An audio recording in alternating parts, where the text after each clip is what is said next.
Hey everybody, thanks for tuning in. This week I've been telling y'all I'm gonna be committed to talking about real estate each week, right? So this week, the topic that I wanted to discuss is just talking about interest rates. Like, what really matters? Is it the interest rate? Is it the purchase price? What truly matters? So this week I wanted to get into something that I think is very critical, like in your home buying process and trying to find the best deal and trying to evaluate what really works for you. Everybody's situation is different. You can't look at, the person who bought last year or the person who bought 5 years ago and compare your situation to their situation. You got to know what's best for you. You got to know your timeline, your budget. How long do you plan on staying in that particular house? That kind of affects everything. Because if this is just your step-up home and like, okay, I'm in and out of this house in 5 years, or am I in and out of this house in 10 to 15 years, or this is my dream home and I don't ever plan on moving. Those different things affect how you approach your situation when it comes to buying. If this is a stepping stone and you're in and out of this place in less than 5 years, your goals might be completely different. The things that you say are non-negotiable might be completely different. Whether it has 2 full bathrooms or 3 full bathrooms, all those things might be negotiable based on, what are your goals for that particular property. So, what I wanted to discuss is just like how these misconceptions play a role, right? So, one of the things that you run into all the time is like people like rates are too high. And historically, to be honest with you, they're not horrible. But what happened was, not only we went through a period in 2020 where rates came down, right? Rates came down as low as pretty much 2%, 2.5% is probably some of the lowest rate drops that we've seen. And during that time, pricing was low. So what happened after that, the Fed cut interest rates and all this just to bring us out of the COVID period. And what happened was people snatched up a bunch of homes and, got great pricing on homes. If you bought your home between 2019 to maybe 2021, you probably snatched up a pretty good deal. But what happened, it created like a demand that where, these homes, the prices just kept on rising. One of the things that happens when you have low interest rates, it creates affordability, right? So that affordability brings in more people that want to buy, and more people that want to buy brings up, it's simple supply and demand economics. The more people it was more people that wanted to buy than there were homes available. So that just kept pushing prices higher and higher. Then you also had inflation. Then you also had a shortage of materials, and that caused building homes to go higher. And then you had the resale homes. Those were going higher because there wasn't enough resale homes going around. In America, period, there's a shortage on housing. We're a couple million houses in the hole of what we really need. So affordable housing, that's something that's a really big deal. And some of the misconceptions, people will say, I'll wait till rates are drop. And imagine being in 2020 when rates were at the lowest and you say, I'll wait till next year. Then next year, the rates were up. Now they go from 2.5% to about 3.5%.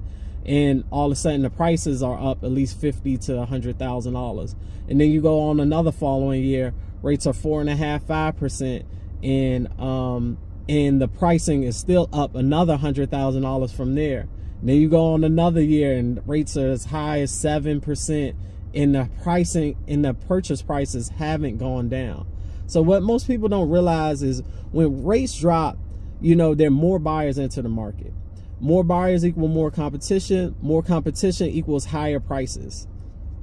And that supply and demand dynamic is what kind of creates this crazy competition. I remember, if you go back to 2020 or 2021, if you list a house on Thursday, Friday, Saturday, and Sunday came, and by Monday you were choosing whichever one was the highest offer. So basically all you had to do was slap good listing pictures on it and your house was sold in that weekend because there was that much of a shortage of buyers. But in this market, it's beginning to even out more. It's people that still want to buy, there's people that still want to sell, but everything doesn't just fly off the shelves like it did once. So if you're somebody that's looking to sell their home, your realtor has to do a little more work. They have to price it right. You can't just, I think this house should be this number and throw that out there, because that house might sit. And that sitting strategy might cause you to lose more money in the long run. So some of the things that, you need to take into account when you're, purchasing a home, it's not just your principal interest that goes into your payment.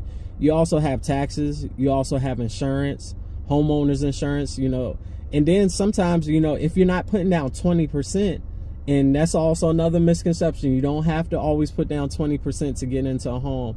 There are programs out there like VHDA, FHA that can get you in a home as little as 1 to 3.5%.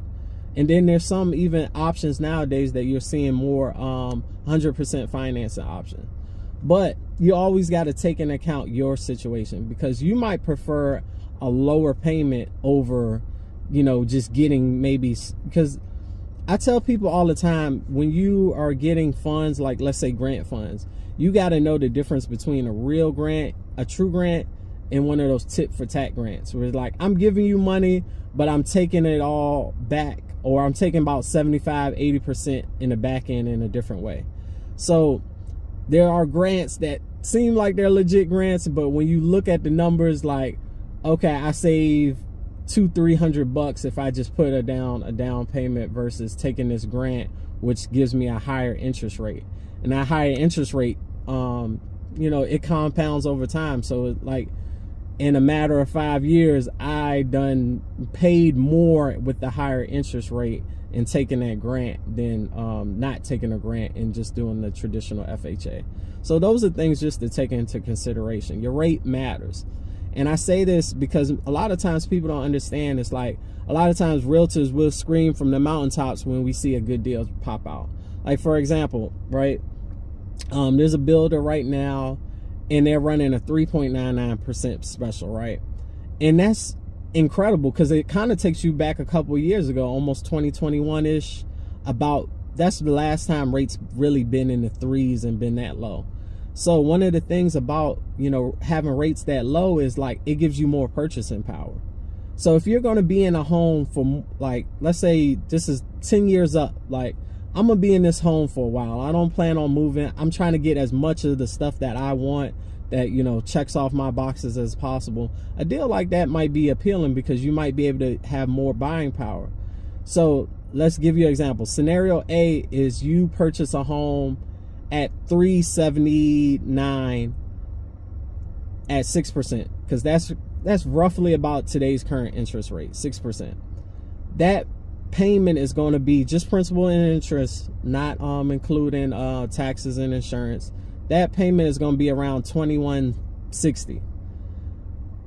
At 3.99%, you can purchase a home for $479,000, and your payment will still only be about $2,170 or $2,160. So it's roughly the same payment on the lower interest rate than compared with the higher interest rate at the lower price point. So that's $100,000 worth of difference. And I'm trying to tell you that $100,000 goes a long way, because when you could begin to compare a $379,000 house and a $479,000 house, you'll notice some differences. You'll notice sometimes those homes that are at the higher price point might come with more bedrooms, more bathrooms. Sometimes it might be in a better location. All those things can play a role, and those can be the difference in what you've been searching for. Let's say you've been searching hard and you can't find everything within your budget. That's why it's important to, get connected with a great realtor who can let you know about everything that's going on as far as like incentives. And those are the type of incentives we really look for. So if there's any interest rate specials going on, I'm always keeping my eye on it. I even know of a lender with a 2% reduction. So there's the same type of deal that you can pull off with new construction, pulling it off with resale. So it's all about trying to find the best thing that fits your client's scenario. Everybody's scenario is not the same. Everybody's not looking for the same type of home. Everybody's not searching in the same area. But one thing, is important is knowing what you need and what's important to your family. You might have your non-negotiables, and your non-negotiables I need at least a 2-car garage. And if that's important to you, you have to search within your means and understand your budget. One of the worst things you can do is be so happy that you're pre-qualified for a certain price point and not understand, hey, this price point equates to this mortgage payment. So it's understanding all those things. And I encourage anybody to go through our first time home buyers class. And even if you have questions, drop them in the chat. I would love to answer them in the chat, or maybe next week I'll go through and answer those questions. So, we were talking about, why are the interest rates important? What really matters? Is it the lower rate, or is it the lower purchase price? I'm going to tell you each time, like, man, if you're trying to be in and out of this house, you don't want to buy more house than you can afford. You don't want to be in any case scenario, you don't want to be in a house and be house poor. That means you're like, one high electricity bill. I don't know about y'all, but, I have an investment property down Petersburg, and I just got a $1,200 light bill. That's insane. I don't know what's going on, whether it's these data centers, or I don't know what type of bamboozle games Dominion is playing, but it gets real. So you want to make sure that your budget includes everything. So, and this is another thing that people sometimes forget to factor in when they're home shopping, right? Is the maintenance on the home. What's the maintenance versus buying a new home versus buying a resale home? Has that resale home been updated? Does it have a new roof? Does it have updated windows? All these things. Does it have a new HVAC? Does it have all these things that make the house energy efficient? Because if it doesn't, then it could play a role into your monthly budget. Also, if there's things that's old and there's things that break down, you can go into your budget with a certain mindset, like, I don't want to spend XYZ, but you might go for the cheaper home, and then in the first year, let's say your water heater goes out, and that kind of blows up your budget anyway. So those are the things to take into account, like the maintenance on your home, as well as, everything that you're paying as far as your purchase price, your interest rate. Always be searching for the best deal. And if you're unaware of those deals, if you're in the market and you want to be like, hey, Devon, I need to know about, hey, what do you know? What deals have you came across? And I can share them with you. Or if you got any question that's real estate related, I'd love to help you. I know this market can have you like scratching your head, like, how can I afford? But where there's a will, there's a way. There's programs out there that's designed to help people. I've seen people go through programs like NACA and get low interest rates because they bought them down. They used money from the seller. They used money that they had to buy the interest rate down. I've seen people go through Maggie Walker's Community Land Trust. Those programs are designed for affordable housing as well, where people get into homes at a lower interest rate. So there are deals out there, but you have to be in the know. So you have to connect with somebody who has the expertise and the knowledge that can point you in those paths. I've seen homes like Project Homes. They build homes in Richmond as well, where, they might give you a home for $200,000 that's easily worth $300,000. As long as you stay in a certain amount of years, you have something like a forgivable grant, which is like, let's say they're giving you $10,000, but every year they're forgiving $2,000. So in 5 years, if you stayed in the home, you've forgiven the whole $10,000 grant. And it can be as high as maybe $50,000. It all depends on the scenario. But if you're unaware of those things, you'll never know about them. And it just really boils down to connecting and rubbing elbows with, people that have that knowledge and expertise. It's my job as a realtor to kind of connect you with who I think will be the best fit for you. And sometimes even personalities play a role. I remember connecting certain people together, and all of a sudden, oh man, that person, they didn't like how this person said XYZ, and all of a sudden you have a deal that can't work. But it's, this process sometimes can be stressful. You got the finding your home part of the process. That's where the realtors come in. We find you the home, we negotiate the best deals, we might get closing costs, we might get a reduction in price. All these things Those are the key things, are part of that particular part of the deal. But then you also got the mortgage process going on at the same time. This is why buying a home is so stressful. All this is going on in that same 30-day period, and you're basically pulling your hair out. It's my job to be there and be like, it's gonna be okay. I've been through this over 100 times. Just breathe. We're gonna get through it. Let me know what's, you can relay some of the stuff that's going on in your lending process to me. I'm never going to overstep my bounds, but I might be able to explain something that wasn't explained to you. But I'm always going to refer to, I'm going to always let the expert do their job. Even though I may know things about the lending process, I'm always going to connect you and refer you to your lender.